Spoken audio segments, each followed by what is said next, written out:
Welcome to the Tales from a Nerd podcast.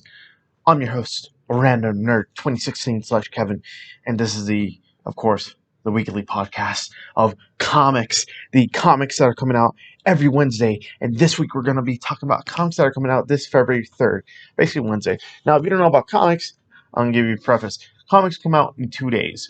For DC, it is on Tuesdays. For Marvel and indie companies, it's Wednesday. Now, I'm going to do this early. Links to what comes out, I'll give you two websites, midtowncomics.com and the leagueofcomicgeeks.com. I'll put those two links in the description. And my favorite book of the week, Future State Aquaman #1. Really good. Like the art, like the story. It's probably one of my favorite Future State books right now. Really happy this is good, because there's no Aquaman book right now. So to have an Aquaman book is really awesome. Finally. Also, I'm wearing a hoodie because it's really cold in Chicago. I shoveled for 2 hours today. Holy crap, there's a lot of snow. But yes, it's good to be back. TCG Saturdays will be put on hold because the Pokemon World card collector thing is just... I can't buy Pokemon cards. I can't buy Pokemon cards for TCG Saturdays. I want to do it, but I can't because I've been to Walmart, Target, Family Dollar, Dollar Tree.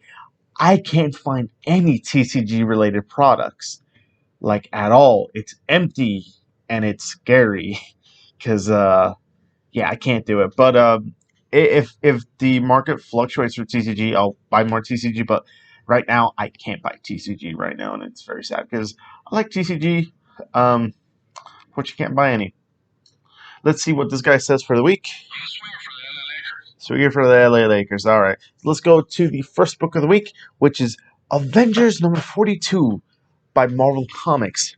Written by Jason Aaron, artist Luca Maresca, colors by David Curiel, and letterer Corey Petit.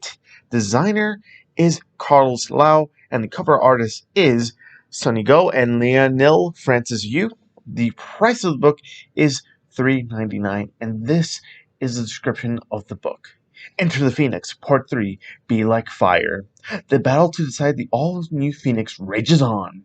Who will wield the destructive cosmic power of the Phoenix Force? Namor will stop at nothing to be the fiery victor. The Black Panther worries as much about victory as he does defeat. Jane Foster knows what it means to carry on a powerful legacy. The She-Hulk cannot be stopped, and the orb has a giant, creepy eyeball for a head. Enter the Phoenix. It's all right. You can skip this event. It feels like it was built for an event, but the event is not happening. That's all it feels like. It's all right. It's not my favorite story arc. I like Age of Khonshu better. Age of Khonshu got way too convoluted. It tried to do too much for 5 issues. This again tries too much. Just on the cusp of it could be good, but you don't know where the end goal is. But I like Jason Aaron. I like his work. I just don't like his Avengers run as much from the very beginning. I think there was a pathway where it was like, oh, this could happen and this could happen, and it just along the way it just got boring. I'll still read it because I like Jason Aaron. I like the Avengers. So there we go. We're gonna move on to DC Comics, and most of this is just Future State. We're gonna go to Future State, Harley Quinn #2, written by Stephanie Phillips, art Simone De Meo, artist by Tony Infante, colors by Tamara Bonvillain, letterer by Troy Peteri, and cover artist is by Derek Chu. The price of the book is $3.99, and this is the description of the book. Future State, Harley Quinn, Part 2. Harley Quinn has gained Jonathan Crane's trust. Everything is going according to plan, and she is getting closer to making her escape. But Black Mask and his gang are continuing to undermine the Magistrate and push Crane closer to the edge, where he will become the Scarecrow once more. Will Harley be able to defeat the Scarecrow and stop the Black Mask gang? If she's going to secure her freedom and save Gotham's future, she'll have to. Future State Harley Quinn. This and Aquaman have been like my favorite books so far. I like the Dark Detective. The backstories are just why, but Simone Demio, I love the art, and Stephanie Phillips, I think, has a cool idea to do with Harley Quinn and her psychiatry background. So I like that. I do recommend the first issue. This is the finale for it. There's no third issue. Future State is, I believe, there's only one shot and there's one three-parter. This comic is only two parts. So after this, you don't need to worry about Future State Harley Quinn anymore. It'll probably tie up with all the Batman stuff that's going to happen for Future State Batman, the next Batman, Dark Detective, Nightwing, and Robin something. I don't know. But if you like Harley Quinn, this is a really cool 2-issue miniseries. We're going to move on to Future State Superman of Metropolis #2, written by Sean Lewis, Brandon Easton, artist Cully Hamner, artist by Valentin Delandro, and artist by John Timms, colors by Gabe Eltiab, and he does the cover art, and letterer is Dave Sharpie. The price of the book is $5.99, and this is a description of the book. Superman of Metropolis Part 2, The Guardian Part 2, Mr. Miracle Part 3. Brain Cells, the advanced offshoot of the diabolical Brainiac, continues to lure Jonathan Kent down the wrong path. But things go from bad to this can't get any worse when it appears it has only taken some manner of control over Supergirl. If Kryptonians clash, nothing will be able to protect the bottle city of Metropolis. Meanwhile, inside the bottle itself, the Guardian is doing everything he can do to stop the city from destroying itself from within, while Mr. Miracle has discovered the trail of a strange signal that he doesn't realize will take him to Warworld. Here's an issue with this book. If you read the Superman War of the Worlds, we already know what happens to Mr. Miracle. So if you read that, I might be able to find a screenshot. I might put it up on screen right now. They spoiled the book, like, on Mr. Miracle. Mind you, it's just a story. I enjoyed the side stories better than the Superman of Metropolis, because I don't know what DC's thing with just making Jonathan Kent unlikable. He shouldn't be unlikable. Peter J. Tommaso made him likable, and he was a kid, and not everyone likes kid characters. It worked for him. I don't know, but I'm excited. I want to see how it ends. I want to see how John Kent, maybe he grows up. Well, we know he grows up to be a better Superman because we see him in Justice League and that Superman / Wonder Woman Future State book. I'm hoping that's a bit better. Maybe the second issue just makes it all better. The first issue was like a good issue. I like the side stories better, not the main. Maybe this will be like, it makes like, it gets better. This is the story I wanted to tell, but we'll see. Moving on. Oh yeah, a good jumping off one. It's up to you. I mean, these are only 2 issues, so there we go. Now, Future State Swamp Thing #2, written by Ram V, art and cover artist Mike Perkins, and colors by Jun Cheng, also the cover artist, and letterer Aditya Bidikar. And the price of the book is $3.99, and this is the description of the book. Humanity strikes back. The shadow of the Swamp Thing supreme stretches across the globe as it has for centuries. The world is at peace until a rebellious fraction of humanity ignites their terrible plan.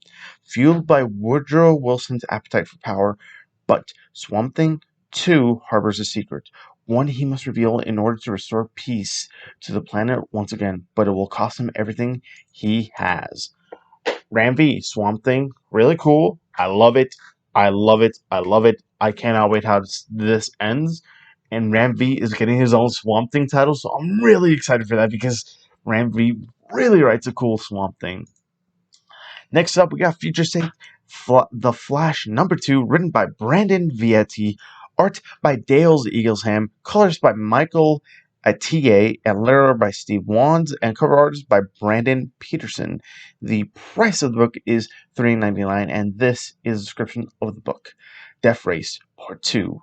All hope is lost as Barry Allen races to save his former partner, Wally West.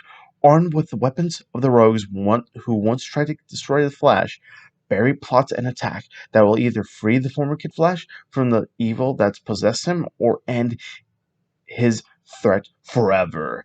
Um, I didn't enjoy this book. I didn't enjoy the first part, and funny enough, again, DC has a big problem with scheduling with Future State because the something was hinted at in Teen Titans, or was it in one of the Future State books? It said, "Oh, read this. This is a hint from something from Future State Flash #2." I'm like, what is DC's thing of not planning ahead? Um, Again, Evil Wally, I don't like it. And one, Wally's still gonna feel bad. He's like, yeah, I was possessed by a thing that killed people. I'm gonna feel guilty because someone used my body against my will. I'm gonna kill her again.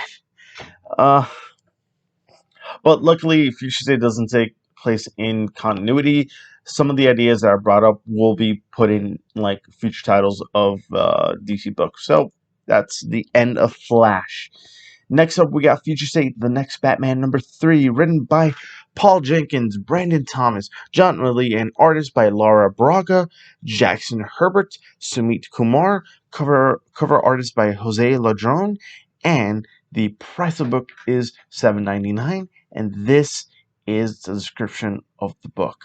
The Next Batman, Chapter 3, Outsiders, Part 2, Arkham Knight, Part 2. The adventures of the next Batman continue. Batman has captured a pair of murderous fugitives, but he faces a tough decision. Leave them for the magistrate troops, which means certain death, or risk his life and fight his way through Gotham City to deliver them to the GCPD for trial. He's Batman, so there's only one choice.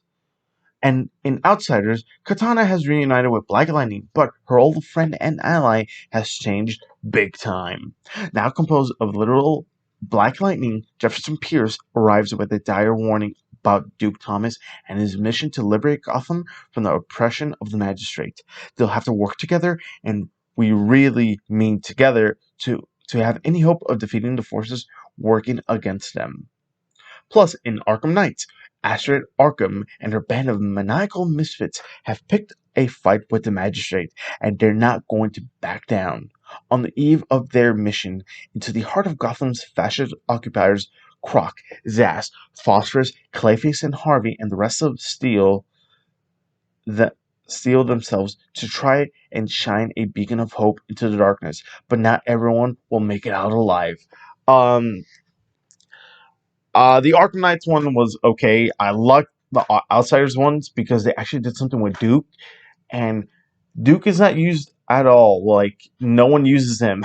He was used recently in one of the times for Dark Knight's Metal and Tales from Dark Multiverse, but like in the main Batman book, he's not used. He's not used in Detective either. I don't know what they want to do with him. I like Duke as a character, but they need to do something with him. He became a hero signal. I like Duke. They need to do something with him because Duke is cool. And my favorite version of Duke so far, and they use him well, is in the White Knight universe. And he's not a teenager. He's like fully grown adult. Yeah. But the next Batman has 4 books. That's why you get 3 stories. That's why it's so steep. I don't agree with the price. Knock it down. Like, if it was $5.99, I would agree with it. Not all the stories are worth $7.99. That's my biggest issue with Future State for the next Batman, and the Superman War of the Worlds, whatever. Yeah, $5.99. The ones like Superman of Metropolis should have been $4.99. Just my thing, DC. That's just my opinion.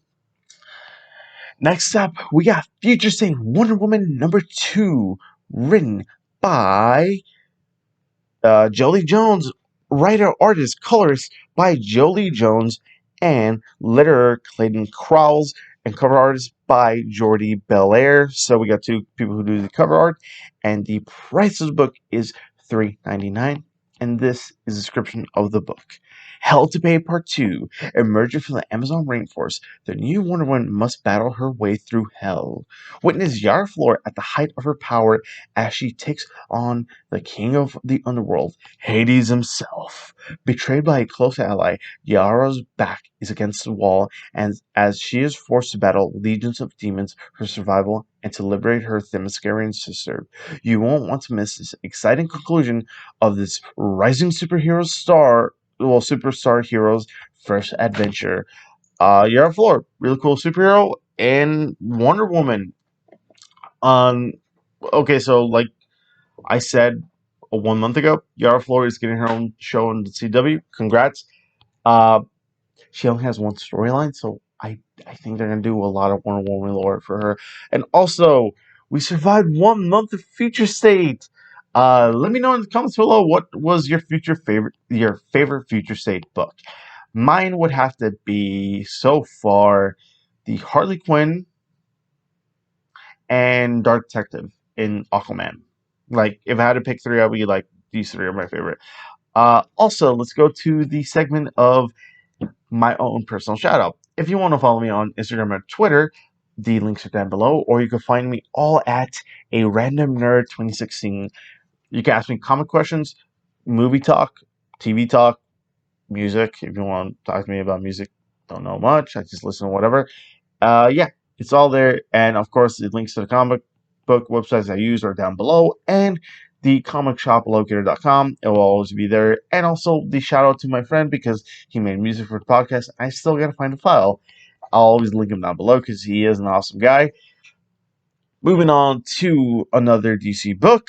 No more Future State talk. We got Harley Quinn and the Birds of Prey, #4, written by Jimmy Palmiotti and written by Amanda Connor, who is the artist and cover artist for the book. And the price of the book is $5.99. And before I go to the price, before I go to the description, it is a black label book, so it is not in continuity. And also, it's not continuity, and I don't know why it's a black label book. It's not that bad, but yeah, you could totally read this. It's not bad. Yeah, I don't know why this is a black label book. I think there's some curse words, and that's about it. But this is a description of the book. Book 4. There was no way Harley was going to make it out of Gotham City without coming face to face with the Joker. And just as she's taken all his money, he's determined to take something that means even more to her. This will be the most harrowing gauntlet of Harley's life, and she and you are not ready for it. And it is also the finale for Harley Quinn and the Birds of Prey, which, to be honest, I think book 3 came out. When did book 3 come out? Book 3 came out in September. When did book 2 came out? In June. So this June, July, August, September. Wow, 4 months. September, October, November, December, January. 5. Holy crap. This book, man, this book was supposed to come out every 2 months, and it never came out every 2 months. So DC, what are you doing? Why are some books yeah? We're gonna move on to the next book, which I covered in the podcast, and I think it's still up. I never took it off because I noticed it way too late. I re-uploaded it. Yeah. It is Hellblazer: Rise and Fall #3, written by Tom Taylor, art and cover artist by Derek Robertson. The price of the book is $6.99. And before I go to the description of the book, it is a black label. It is not continuity, and this is a book you should not give to your kid because holy crap, a lot of crap stuff, a lot of stuff happens, and this is a description of the book. In this final issue, it's absolute rapture. I'm picking it up. Now I can jump in on point. I mean, yeah, I'm gonna jump in on point. But we got the next book by Marvel Comics, Hellions #9, written by Zeb Wells and the head of X himself, Jonathan Hickman. Art and cover artist by Steven Segovia and colors by David Curiel. And designer is Tom Mueller and Corey Petit, and he is the letterer. And the cover artist is by Rain Beredo. The price of the book is $3.99, and this is the description of the book. Have you seen this mutant? Mr. Sinister is missing. Will the Hellions be able to put aside the tensions poised to split the team apart long enough to unravel the mystery?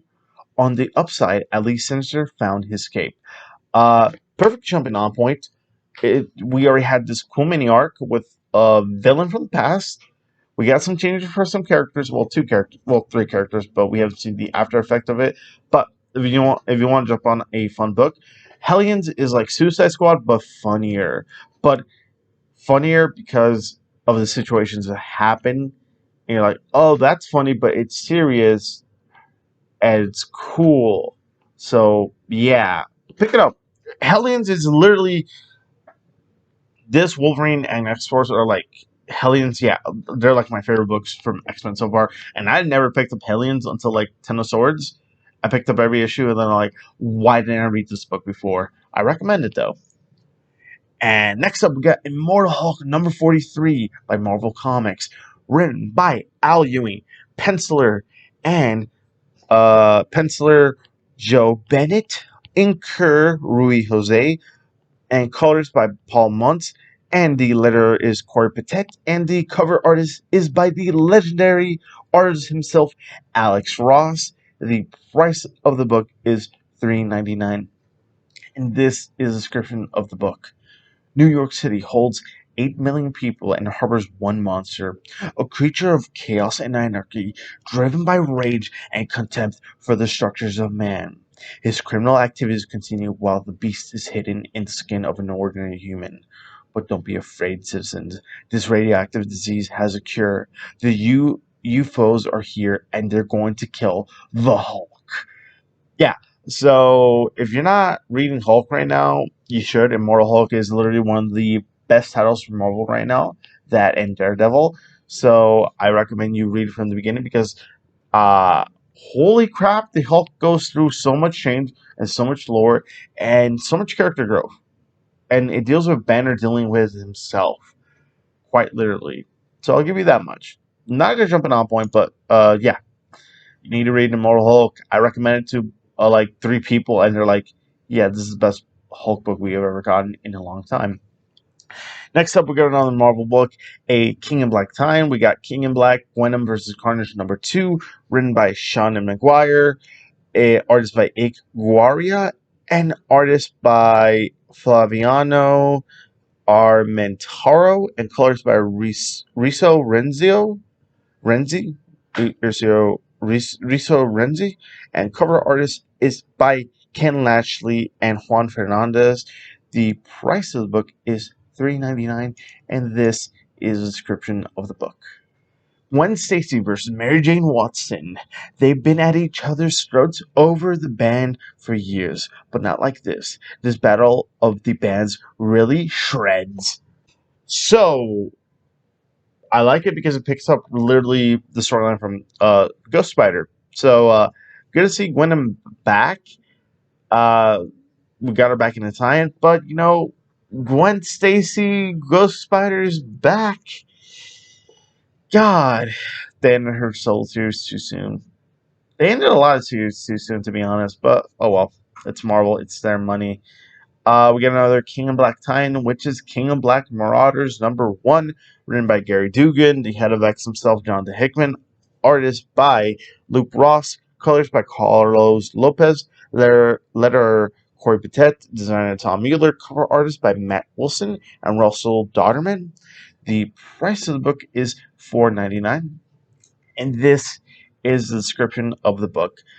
The Queen in Red sails. Red Queen Kate Pride and her crew of marauders set sail against the forces of Null. Captain Kate has pledged to fight for the needy, and a global disaster like this one gives plenty of folks in need. Marauders by Gary Dugan. It is a fun pirate book, trading, and you know what? They didn't give Kitty her own solo series. This is her solo series.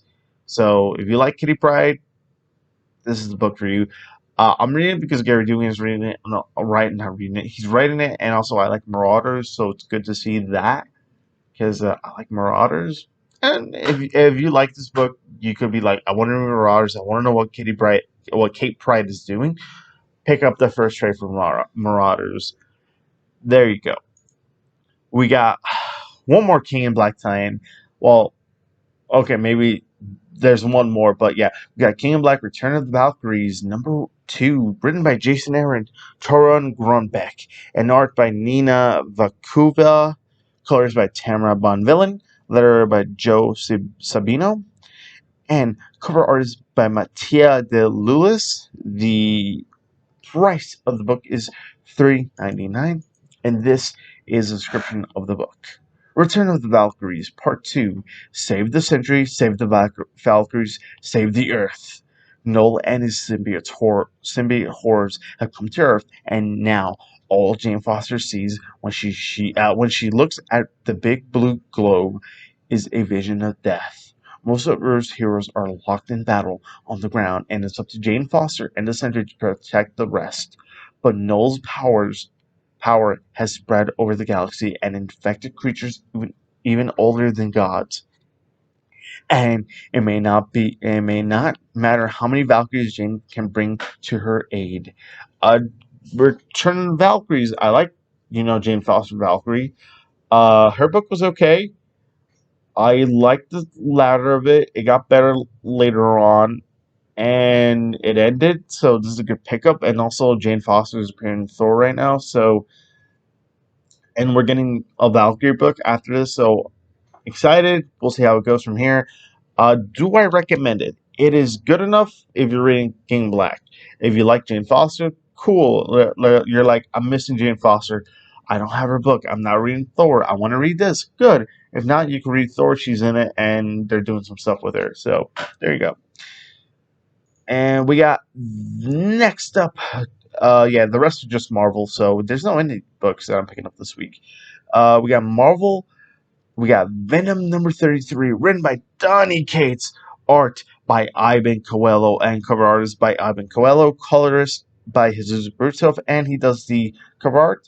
And the letterer is Clayton Cowles, and the designer is Anthony Gambino. The price of the book is $3.99, and this is a description of the book. Agent Venom. As the King in Black spreads his suffocating darkness across the Marvel Universe, Eddie Brock looks for a light, any light that can pierce it, and comes up empty-handed. King in Black tie-in. So the final King in Black tie-in for the week. I think next month we'll wrap up. I think. Well, we had issue 4 around March or April. That's when King in Black ends. I believe it's only 5 issues. Venom, it's good. What legacy number are we at? We got 198. So I want to say this: Donny Cates is writing 2 more issues for Venom, and he's done with Venom. So to see whoever's gonna take over Venom is gonna be weird because Donny Cates' Venom has changed Venom from like it's a symbiote. Nobody likes Eddie Brock to like Eddie Brock has a kid and he's fighting a god. There was a god of the symbiotes. He's attacking Earth. What the hell? He can resurrect people. He's taking over New York. What? Yes. We just see him go. So, yeah, not a good jumping on point, though. We're going to go to the final book of the week, X Factor #7, written by Leah Williams, the head of X himself, Jonathan Hickman. The art is by David Baleon, and colors by Israel Silva. And the letterer is Joe Caramagna, and the designer is Tom Mueller, and cover artist by Ivan Shavrin. The price of the book is $3.99, and this is the description of the book. Suite #7. Who's that knocking? A dark force is manipulating the lives of X Factor, just as a striking revelation about one of their deaths comes to light. That is it for the week of February 3rd. This is being uploaded February 2nd. So, yeah. I hope you enjoy, everyone. And let me know in the comments below what comics you're excited for. And please take care, everyone. We're still in this weird time. And if you didn't get snow this week, congrats. Because you didn't have to shovel. Because I shoveled my driveway and my front yard. That was fun. 2 hours. I salted that thing. But as always, everyone, take care and peace.